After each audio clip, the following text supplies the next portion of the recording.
Hello guys, সবাই কেমন আছেন? আশা করি অনেক ভালো আছেন আর আমিও ঠিকঠাক আছি। তো আগের ব্লগে দেখিয়েছিলাম মাথা নাড়া, চুল, কান ফুটো। তো নিয়মগুলো হয়ে যাওয়ার পরে এই যে আবার চলে এসছে, পৈতে বসেছে।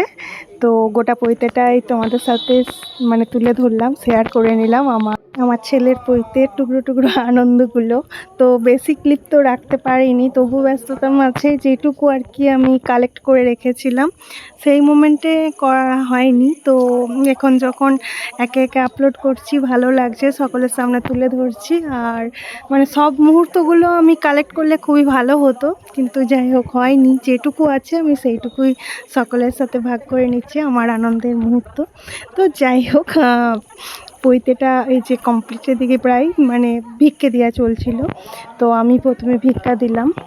আর অনেকের হয়তো নিয়ম আছে অনেক রকম, কিন্তু আমাদের যেহেতু মন্দিরে হয়েছিল আর ওই পুরোহিত মশাই যা বলেছিল আমাদের সেই মেনেই আর কি পৈতেটা কমপ্লিটের দিকে হয়েছে আর কি। তো যাই হোক, আমি দেওয়ার পরে ওর বাবা, এই যে মামা, সব একে একে আর কি দিচ্ছিল। আর এই যে প্রণাম করা, অনেকেই ভিক্ষে দিয়েছিল, কিন্তু আমি তার আগেই বলে দিচ্ছি, বারবারই আমি ভিডিওতে বলছি যে আমার কাছে সমস্ত ক্লিপগুলো নেই, যেটুকু আমি আর কি তুলে রেখেছি সেইগুলোই আমি আপলোড করছি।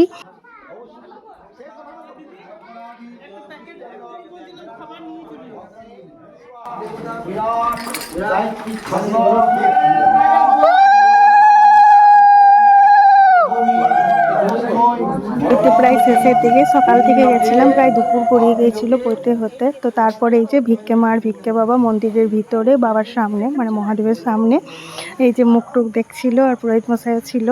তো যাই হোক, ওদের যা যা নিয়ম কানুন পুরোহিত মশাই বলে বলে দিচ্ছিল, আর ও তাই করছিল, মানে ওর যে ভিক্ষে মা। আর এই যে এখানে আমাদের বাড়ির সমস্ত আর কি সবাই বসেই ছিল। খুবই সুন্দর জায়গাটা, মানে বাবার ধাম, খুবই ভালো লাগে আমার।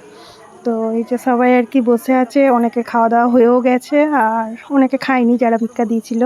তো অবশেষে এই যে সবারই খাওয়া দাওয়া কমপ্লিট করে আমরা বসেছিলাম ঘোড়ার গাড়ির অপেক্ষায়। ওই যে ঘোড়ার গাড়ি আসছে, নতুন গাড়ি।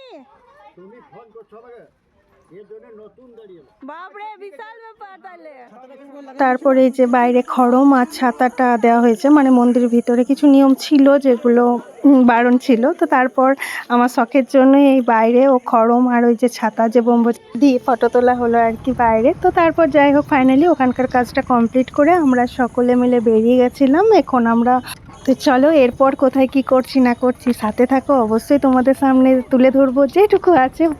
তো ভালো লাগলে অবশ্যই লাইক কমেন্ট শেয়ার করো। আর খুব শীঘ্রই আসছি, কোন মন্দিরে ঢুকলাম দেখা।